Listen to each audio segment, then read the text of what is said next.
Bring it on down. 1, 2, 3, 4. 1, 2. 3, 4. City by city, block by block. Who do we stand? We stand with Standing Rock. Oh yeah, I stood with him. Yeah, there you go. There you go. Literally. We were in New York, right? And while we were in New York, they went and they said, what was it? What's that one in New York? Anybody remember? No apple in the Big Apple. Oh, no, I haven't heard that one. All right, go ahead whenever you're ready. Okay. Again, I'd like to say thank you to everybody. Ambetu washte. Lemia Joann Spotted Bear is my English name. Bear Woman is my Lakota name. And you say it, Matoklesh Kawi. And who do I have the honor of here today?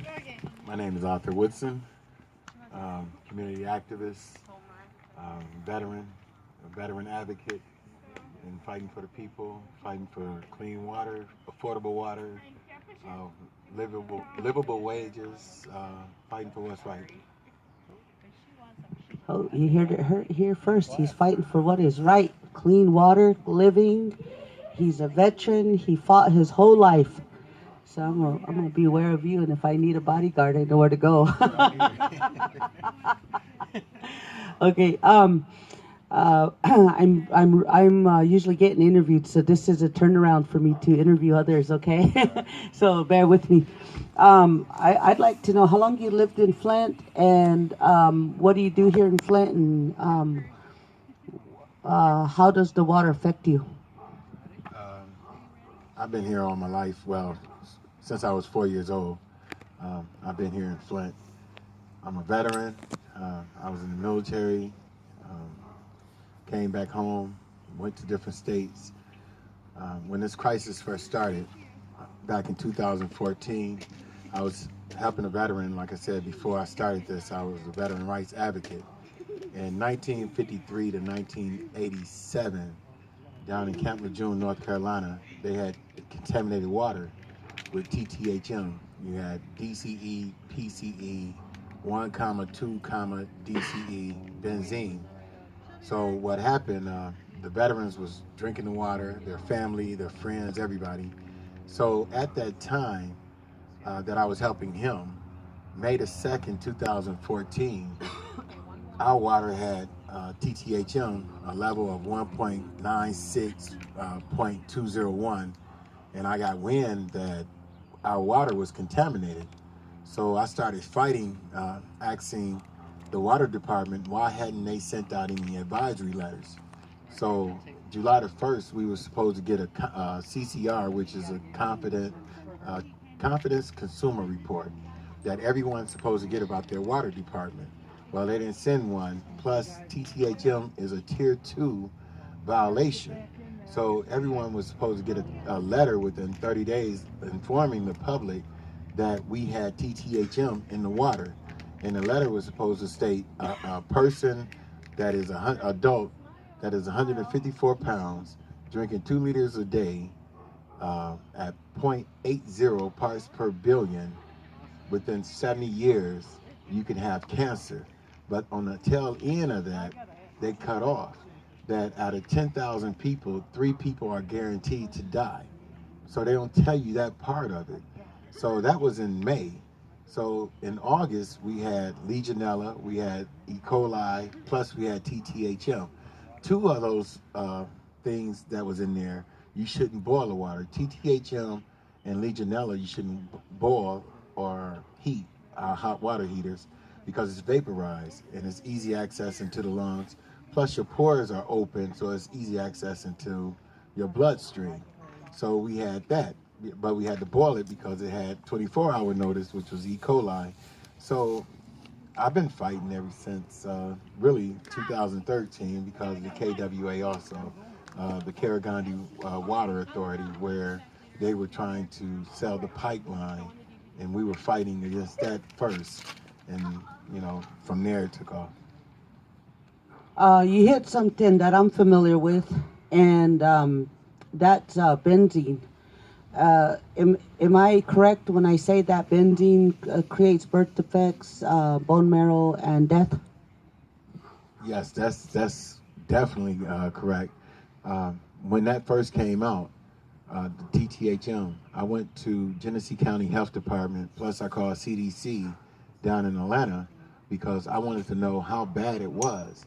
So I asked them for, what is it, miscarriages and birth defects, plus premature, what is it, premature when the baby is Labor? premature. Premature labor? Yeah, when they premature, because the lead and contamination causes all those. So I asked them for the data for that so that I could see how bad the water actually was, because that is a sure indicator of how bad the water was contaminated.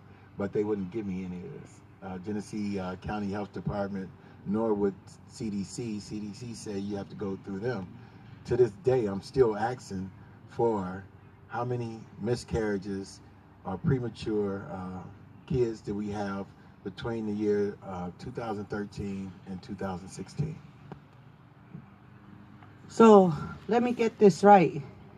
Here in Flint, the hospital is not telling you about birth defects or miscarriages or prenatal. I want to say prenatal deaths of infants. Did I get that right? They're not telling us anything. Genesee County Health Department, let me give you an example of how corrupt this county is. Clarissa Flower, who was doing the interpretation and all that, translations and everything, she called, matter of fact, she went on Facebook and said that it's a bacteria. Now, she's been complaining about this ever since November of last year. And everybody just really got a hold to what was going on. So I went over to Clarissa's house, and we called EPA and we called CDC. She even heard the conversation. They tried to hide. Now, Genesee County Health Department put out an advisory letter. We knew that it was the bacteria in the water, but they told Channel 5 that we were lying on social media, and no case was found in Genesee County. But we have our medical records from McLaren Hospital. Now, McLaren Hospital are the ones that had over 50% of Legionella. And they also were the ones that was fighting against the state and DHHS, because if DHHS can't go into the hospital, nor can CDC, because CDC is attached to DHHS here in the state of Michigan. They didn't want them to go in from April of last year to August of last year, because that's the highest time that we will have our highest possibility of Legionella. So they didn't want them to find any Legionella in the hospital. July of last year, I got a phone call from someone who was diagnosed, infectious disease doctor, came into their room and told them that they had Legionella. Well, then I called CDC and told them that it's a case in McLaren with a person with Legionella. They went into the computers to look and see, well, then it wasn't there. So that Monday, when they went to Genesee County to find out, somebody in Genesee County had wiped out the data and erased it. All this is in MLive. All this happened last year. Even after they were caught hiding Legionella, somebody down at Genesee County hid it. Somebody have stolen the paperwork down at Genesee County Health Department of all the lead. It's like 258 sheets missing. So that's why when you all were speaking earlier, that's why we need doctors that's independent, that will come in and not, go along to get along.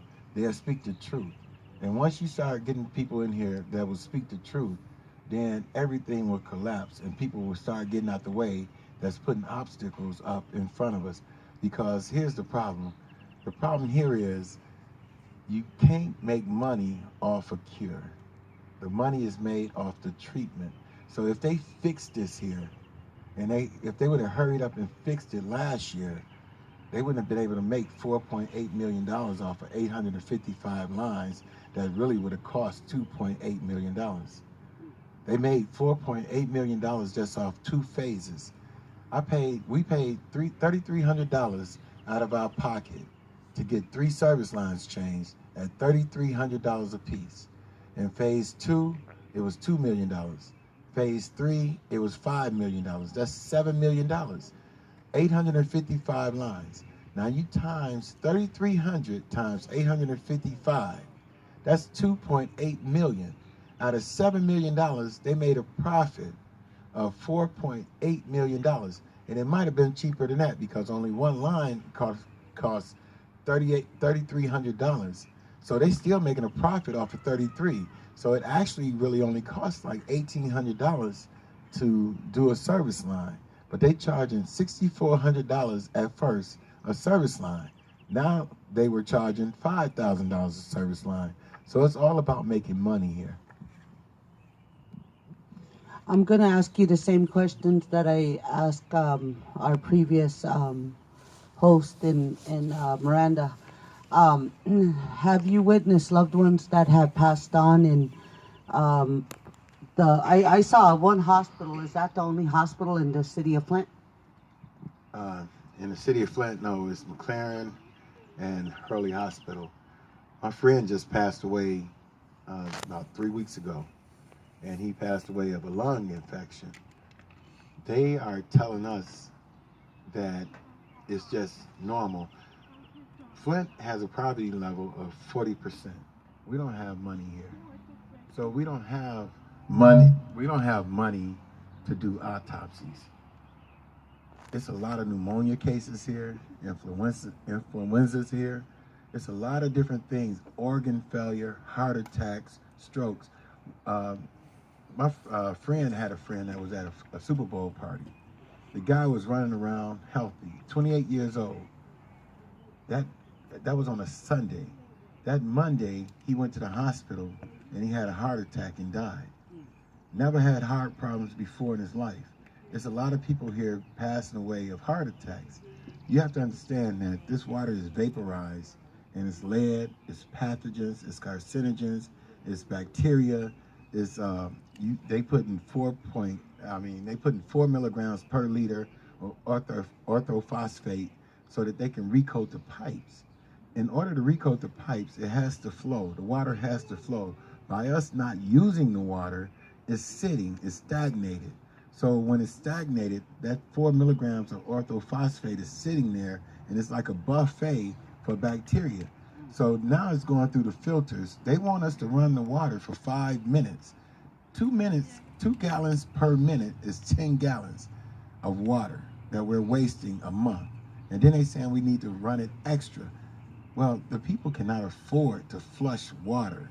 We can't afford to waste water because our water rates are so high. And the mayor has the authority to lower water rates.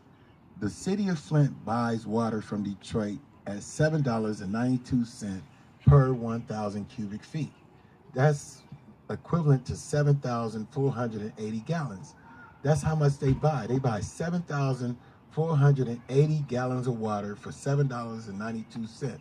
They turn around and sell it to the customer, the resident, at $7.92 per 100 cubic feet, which is 748 gallons. They marking the water up 10 times what they pay for it. And she has the authority to go in and say, you know what? I'm going to put it at 500 cubic feet. That would cut our water rates in half. She can do that. She will not do that.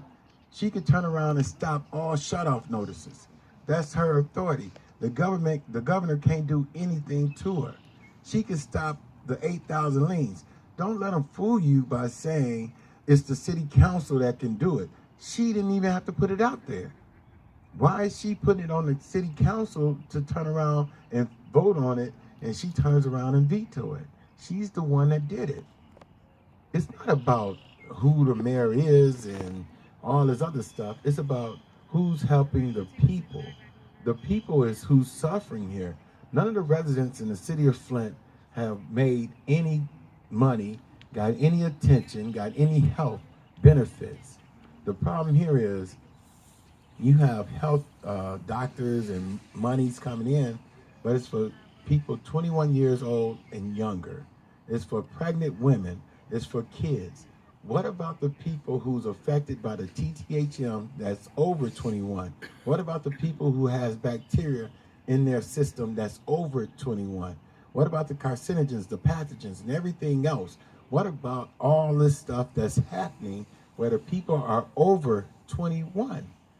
None of them are receiving anything. And that's what really upsets me, is the fact that no one is really getting attention but the people under 21. Wow.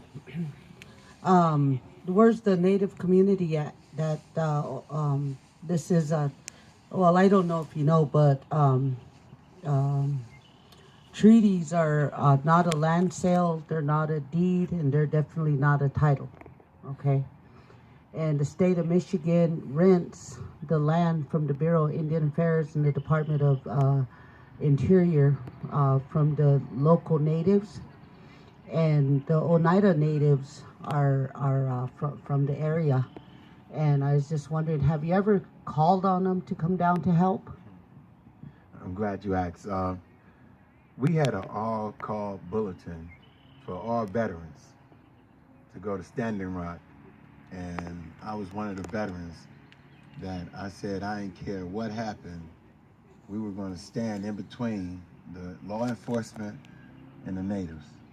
We was willing to, whatever happened, rubber bullets, real bullets, we didn't care. They had 50 cals, they had weapons trained on individuals. We went down there. We left out Friday night, we made it there Saturday morning. And that Sunday, we was gonna go stand in between. And all the veterans, I guess they thought it was just gonna be a couple of veterans that shows up. But it was over 4,500 of us. And we were ready. I mean, we had stopped and got protective masks for the gas. I mean, you know, we had our tent set up. It was all veterans, and you know, it was a beautiful thing to see veterans come together to really stand up and willing to put our lives on the line to stand up in between. But President Obama signed the paper that day, and they told us to stand down. And when they told us to stand down, you know, I was talking to all the veterans, looking at all the veterans' face. You know, we went there for a purpose, and we were kind of mad that they went through with it and signed the paper. I mean, didn't sign the paper giving them authority to go ahead. And, you know, we was kind of upset. And I was speaking to Londi from over in Standing Rock, and we were putting something together to where it was going to be Standing Rock and Flint coming together with the natives. But I don't know whatever happened. I couldn't get back in touch with Londi. What is it, Chase Iron Eyes? He got arrested recently, and I don't know whatever happened after that. They never got back in touch with me, and we were still trying to bring the veterans and Standing Rock to Flint because, you know, we still have the pipeline 5 here. We still have Flint, where we don't have any pipes, where we need infrastructure, not service line. We need all these pipes changed. So we need to make a serious movement instead of a moment here. And I think this can be ground zero for something starting off something real huge, to where we're not just fighting just for pipes. We're fighting for life, you know. And I think that, you know, where they had the sit-in for GM, I think Flint can start out right here as far as making things move. And it's not about who do we believe in, Republican, Democrat, black, white. That's all behind us. That's what they use against us. That's the oldest, that's their nuclear option. If we all come together as a people, you know, when I was in the military, we trained against Russia. We trained against them. And for people to be using Russia right now, it hurts me. You know, for people to use black and white, pink, blue, whatever, as a tool, it hurts me. It hurts me to see that we keep on allowing them to use race to make us lose focus of what it is that we're fighting for. We're fighting for injustice. We're fighting for equality. We're fighting for clean water. We're fighting for affordable water. I don't care that we have a black mayor. It's not about black. It's about who is she helping. I helped her. I voted for her. I helped her get into office. I told her that she can call a PA 390 1976, that she can get around a PA 436 emergency manager by calling a PA 390 1976. I told her this. She got into office and she forgot the people who put her there. That's what happened. Everybody that's out here pounding in the streets are the people who voted for her, the volunteers who helped her get into office. She forgot about us. She forgot about the people who helped. I forget your name again. Art. I should remember that. I know Art. Sorry about the Art, but I'm going to give you a really big surprise, okay? First, I'm going to ask for your hand. Tokaya Tankashla Wupula Waku, Lemiacha, Matoya Hemie, Chunkbe Opia Matiwa. My dear relatives, before we say anything, we always thank the Creator first. My Lakota name is Bear Woman, and I'm an actual descendant of the Little Bighorn. The Wounded Knee Massacre, 1890, World War I, World War II, 1973, when the Lakotas went against the federal government. My father, he was a Bureau of Indian Affairs employee who walked off his job because he knew right from wrong. Today, I recognize that the United Nations as a highly excellency. Just 2 weeks ago, Friday or Wednesday, we were at the United Nations, where we demand the United Nations to tell the United States to ratify, dialogue, and notify 564 federal recognized tribes on the bankruptcy of 1933. Today, the United States has to comply with the Great Lakota Nation on the bankruptcy of 1933 and no pipelines on Indian land. This will come to full circle on August 9, 2017. As a veteran, I'm very honored to sit next to you. During Standing Rock, my grandfather, his name is Wambly Wagichita. Wambly Wagichita was his kids who fought in the Little Bighorn and the Wounded Knee Massacre. It was his kids and grandkids and great-grandkids who fought in the World War I and World War II, and that's the line I come from. And Wambly Wagichita comes off the Standing Rock Indian Reservation known as Little Eagle. We have Anthony. Okay, I wanted to just touch real quick before we close up here. I need all the veterans to join us in Washington, D.C., Occupy Washington, D.C., and Occupy the United Nations, where the people are able to stand up against the United States federal government as well as the UN. And we are demanding that The Hague and World Court and world leaders come here. Do you think that would be justice to the people? I believe that would be justice for everyone. What we need here, like I said, is a movement. If we could start somewhere, and I believe it can start here. If we can start here, and we can branch out from here and take it worldwide, nationwide, we can start a movement right here, not a moment. We don't need a moment, in time to where, okay, we fixed Flint's pipes, now everybody go home. We don't need that, because we have this going on all over the United States. And we start a movement, and it branches off to where we can leave from here and go to another state or another city. And we keep it moving, and it's called a movement. And what we need to do is all come together. And like I said before, I don't care about black, white, Republican, Democrat. I don't care about any of that. What I care about is the people. I don't care about money. Money does not motivate me. If you are motivated by money or politics, I don't want to mess with you because the simple fact you will sell me out for $1. So I don't want you with me if you're motivated by what you can make, because you will sell us out for that $1. So if you are here, specifically to help and help the people, then I'm with you. I'm backing you 150%. And I'm here and I'm gonna fight till I'm laying down. I'm gonna fight with you. I'm gonna fight alongside you. I am not the leader. I walk beside you. I don't want you to walk behind me because you might stab me in the back. I don't want to walk behind you because you might lead me off the cliff. I want to walk right next to you, and we're walking side by side. We are all leaders. We all make our own choices. We are individuals who know what it is that we want. So we all walk shoulder to shoulder, and we make things happen. And we can make change if we work together. Thank you.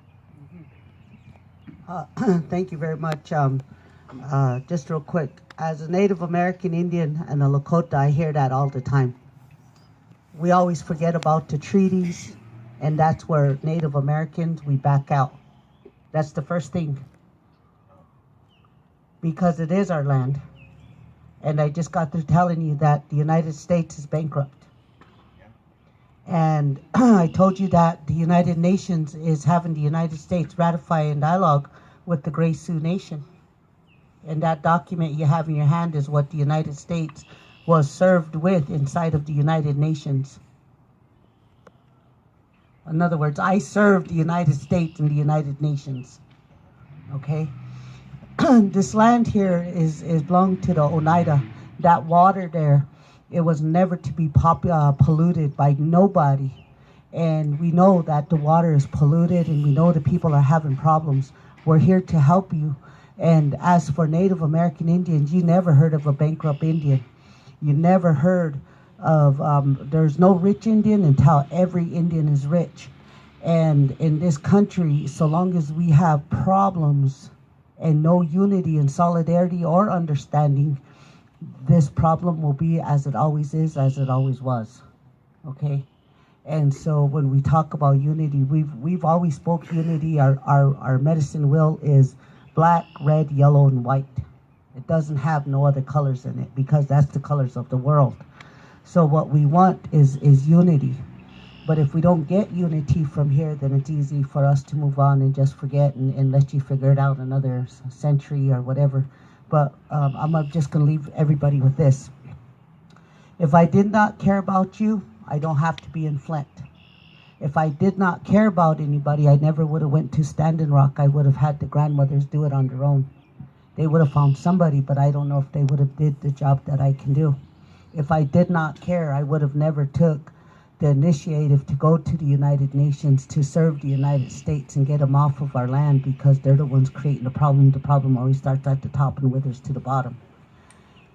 And as for the veterans, I want to say thank you. Thank you for serving for our country, giving your life for the future generation and those who are coming. Thank you for everything that you've done for us. God will bless you in your lifetime, and He'll take good care of you as well as He'll take care of the people around here. We do need that solidarity and unity, because right now Flint is having a very, very hard time. So with that, I'd like to give you a big hug and say thank you.